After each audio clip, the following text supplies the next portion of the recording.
ازاي بقى؟ بص انا عارف ان انا بقالي كتير قوي ما نزلتش فيديوهات، انا بقالي اكتر من 6 7 8 شهور تقريبا ما نزلتش فيديوهات. كل الكومنتات اللي انتوا بتكتبوها كلها بقراها، صحيح ما ردتش عليها، بس حاجات كتير قوي انا ببقى انت فاهم محتاجه شرح. بعدين انا فعلا الفتره اللي فاتت كنت بعيد عن القناه خالص، كنت لو في كومنت مثلا جه بالصدفه كده وانا فتحته بالغلط برد عليه، لكن غير كده فعلا كان الموضوع صعب شويه. بعد غياب كتير قوي راجع لكم بقى بشويه فيديوهات جامده جدا بحاجه بوم.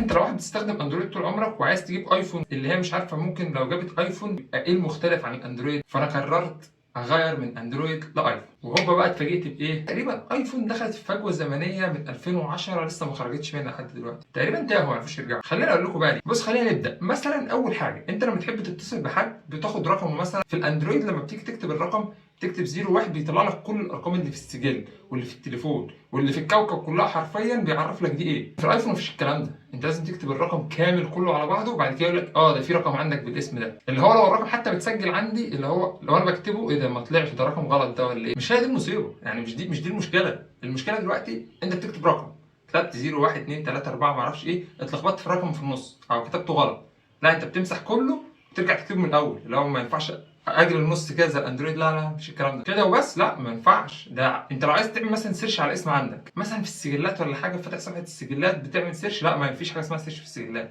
لازم تفتح قائمه الاسماء وتعمل فيها سيرش. انت لازم تتعب. اللي هو الاندرويد بيعملها هو مغمض عينيه، اللي هو انت بتفتح فكرت بس فكرت عايز تتصل بمين بتلاقيه اتصل يا سيدي. مش مشكله، انا لما اجي اتصل هتعب شويه. خلينا نخش على اللي بعده، الواي فاي والبلوتوث. انا نفسي افهم ليه ما ينفعش اقفلهم من بره. يعني اجي اقفل الواي فاي والبلوتوث من بره كده، لا سوري مش هتقفل، لازم تخش في الاعدادات من جوه كل مره عشان تقفلها. هتقفلها كده هنفتحها لك على طول، ما ينفعش. اللي هو اصلا في ناس مش مقتنعه بالحوار ده. يعني انا جبت التليفون قفلت الواي فاي تمام عادي خالص، فلقيت شويه كده وفتح، فقلت بقى اسال واحد معاه ايفون، فقال لي لا يا اسطى انت بتقفله هو بيفتح لوحده عادي هو كده. دورت وبصيت لقيته لازم انت اللي تخش جوه تقفله عشان يقفل خالص. طب نيجي حاجه بقى اللي هو انا مش عارف ازاي ايفون يعني لسه بتفكر كده، وهي حته الرجوع. يعني انت لما تكون مثلا في قايمه وعايز ترجع، في الاندرويد بتجيب ايدك من يمين للشمال او من الشمال لليمين فبترجع، لا في الايفون مفيش الكلام ده، احنا اسفين. هم لسه عايشين في زمن ايفون 5 اس وايفون 5 والكلام ده، اللي هو كل حاجه لها زرار بتتك عليه، فوق تتك يمين يمين شمال يمين اللي هو الحاجات دي. في طريقه واحده بس للرجوع، ان انت تجيب من اليمين للشمال بس، ما ينفعش مفيش حاجه ثانيه غير كده.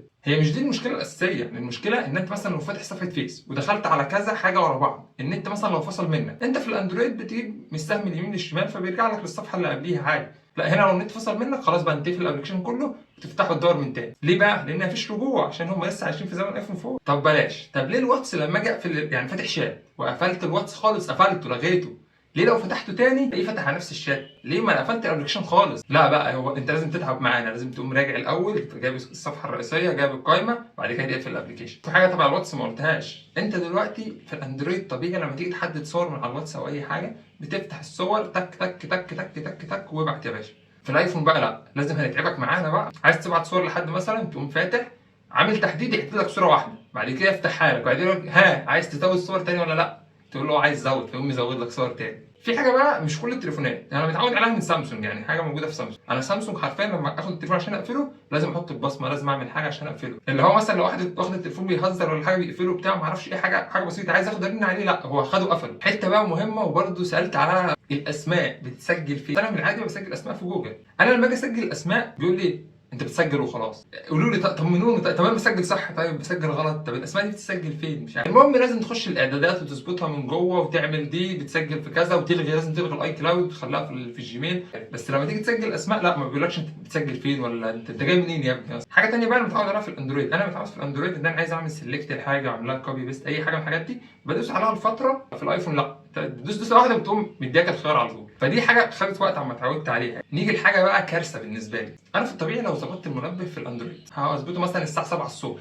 اول لما ادوس اوكي موافق بيقول لي انت باقي لك 8 ساعات هتنام فيهم يا باشا وتصحى زي الفل. خلاص انا اطمنت، انا هصحى بكره بعد 8 ساعات المنبه مظبوط. انا ايه ظبطت المنبه تمام، ما ظبطتوش كمان 5 ايام ولا ظبطته ايه صباحا ولا مساء ولا الحوارات دي. خلاص قال لي انا صحيت يا باشا كمان 8 ساعات 7 ساعات 6 ساعات، خلاص انا عرفت هو اتظبط. في الايفون بقى لا، انت ظبطت المنبه خلاص بقى وقت ما اصحيك بقى اصحى، صحتك النهارده يبقى كتر خير. الحاجه بقى فيها الصوت مثلا حبيت اعلي او اوطي اعمل حاجه معرفش. في الاندرويد بدوست عليها بيديني خيارات بقى، علي الصوت لوحده المنبه البتاع كل حاجه لوحدها حرفيا. في الايفون بقى لا، انت نسيت انك هتتعب معانا ولا ايه؟ لازم تتعب. هي زر يعني تعليقه واحده بتعلي كل حاجه وتعليقه واحده بتحط كل حاجه، اللي هو انت حبيت تعلي الصوت، لا تخش على حاجه انت عايزه تعلي فيها وترجع تاني. امال بقى فين المجهود؟ حاجه تانية بقى، واللي دي حرفيا مش عارف ازاي.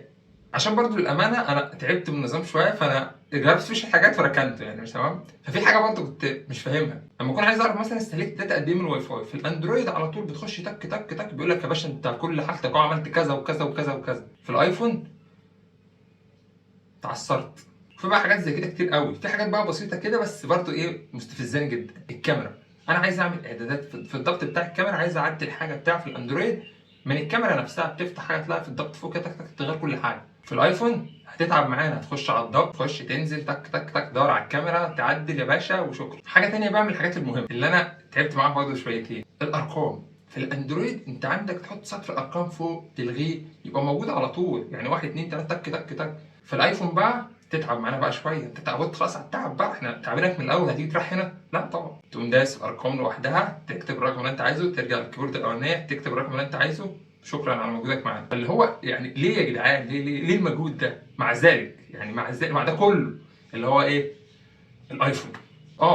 في بقى مصيبه البطاريه دي بس في كل موبايلات ايفون. في البروهات ماكس اللي بطاريتها كويسه شويه، لكن اي حاجه تانية انت حرفيا ايه ده؟ انتوا عايشين اصلا الناس مستعده ان هي تجيب موبايل ايفون عشان هو ايفون بس، هو كهاردوير نضيف جدا طبعا، لكن السوفت وير متاخرين قوي. دي الحاجات اللي هي ايه اللي انا فاكرها. وبعدين بقى في التحديثات عشان مثلا حطوا نقطه فوق اللي ما نعرفش الخط هننزل تحديث يا جدعان. لكن خلينا نتكلم بجد شويه، هو تليفون محترم يعني. لو تليفون ايفون على سوفت وير اندرويد مفيش بعد كده. وبالامانه في حاجات كتير جامده جدا على الاندرويد، يعني اجمل من الاندرويد بكتير. يعني لو انت هتغير من اندرويد لايفون، دي الحاجات المشاكل اللي هتقابلك، لان دي الحاجات الجديده عليك. المميزات دي امتى تبدا منها؟ لو انت معاك ايفون وهتجيب اندرويد، فيبقى في حاجات في الايفون انت متعود عليها وهوبا اتفاجئت في الاندرويد. بس كده. قولوا لي رايكم في الكلام ده في الكومنتات تحت. والناس اللي لسه مغيره تليفونات من اندرويد لايفون او من ايفون لاندرويد تقول لنا ايه المشاكل اللي قابلتك، ايه الحاجات اللي حسيت ان هي مختلفه قوي. بس انا فيديوهات جامده قوي جايه كتير. وبس كده، انا احمد زيرو، اشوفكم في فيديو جديد. سلام. بقول لك ايه بقى، ايه رايك لو عملت لايك وسبسكرايب؟ جميل، هتبقى فنان.